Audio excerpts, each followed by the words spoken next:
you lovely kings, queens, and in-betweens, and welcome back to the channel. My name is Elaine, and today I'm going to be talking about this Banpresto Dianacht Couture ReZero Rem figure. I might have pronounced that wrong. If I did, I apologize. But essentially, I'm just going to be opening this little box, which has seen better days.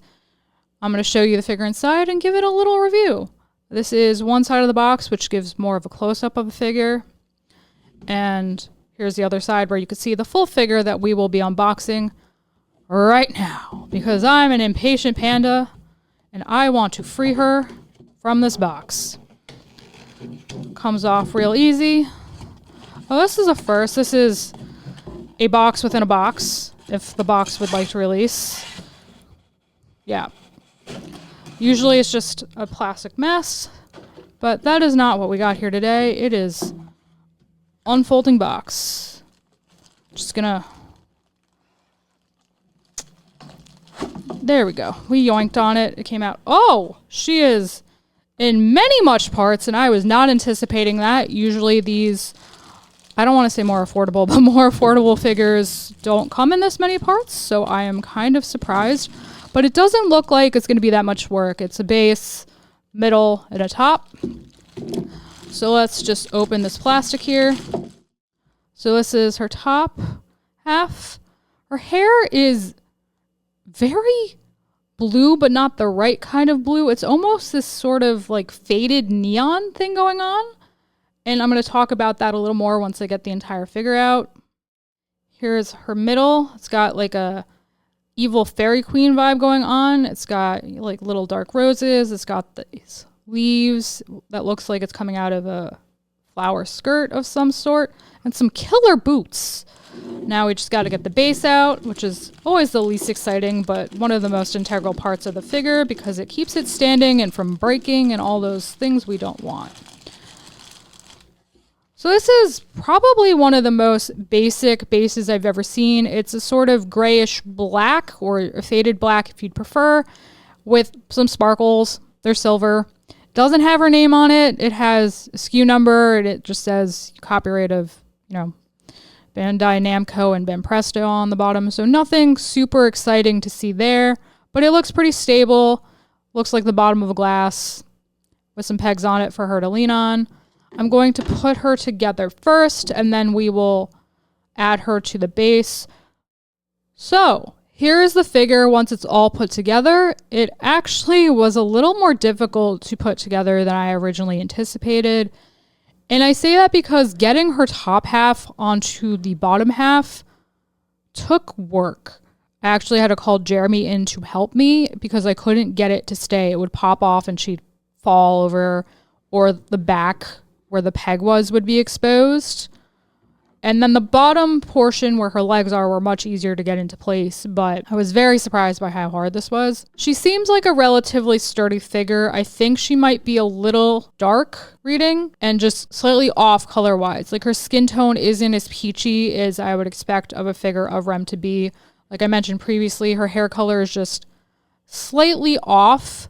I do like the design of the dress that they were going for. I just think if they had kind of brightened it up a little or made it more mellow, like her natural hair color, which is a lot more pastel than this, with a pastel dress and maybe a more pastel leaf with sparkles, it would have been nice. Or more of her natural hair color with, let's say, a slightly less bright silver, and then an even deeper version of these two colors would have been nice with sparkles all around.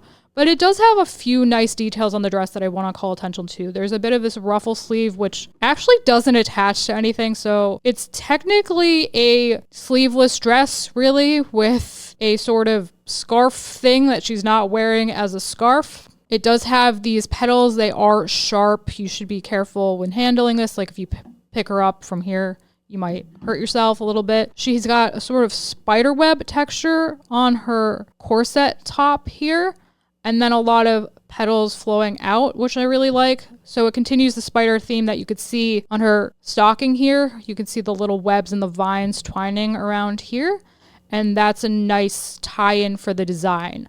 I just think they kind of dropped the ball with a few little details. Like I said, this doesn't attach to anything, which I feel was weird. I think they added this line in the center, the silver line right here to tie into her headband, but it just sticks out and breaks up the design in a way that I don't find pleasant. I do like the ruffles, but it really should have attached, maybe come here like across, like dip down and then attach to the back of the dress so it's one over the shoulder. I think the color of the leaves is a particular color. If they're going to add sparkles to that, I feel like they maybe should have added a few to the dress. I don't know how I feel about the asymmetry because we clearly have one very long stocking here and then a sock that's the same basic material. The flowers on the back of the shoes look a little funky and out of place. And I think her pose is just a little weird. I think they wanted to show movement, but she winds up just looking awkward in this pose.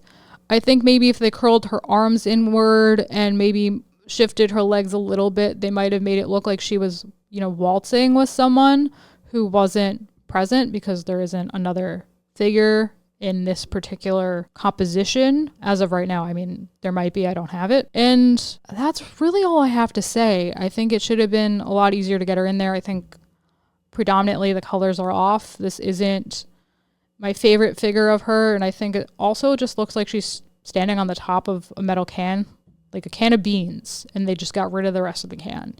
And it's just a little weird. I think it could have been a really great figure if they adjusted the colors a little bit, made things a little less sharp and pointy, and just refine those little details and colors. And there you have it. That is my review of this Dianacht Couture Rem figure from ReZero, the Banpresto line. What did you think of my review? Do you agree with what I have to say, or do you think I'm off base? What do you think of Rem? Is she your favorite ReZero character, or is it someone else? Let me know down below in the comments. I always like to know what you kings, queens, and in-betweens think. And if you like what you saw here today, please smash that like button until it's blue. Subscribe or ring that bell so you'll always know what's up. And I'll catch you all in the next one. Bye, guys.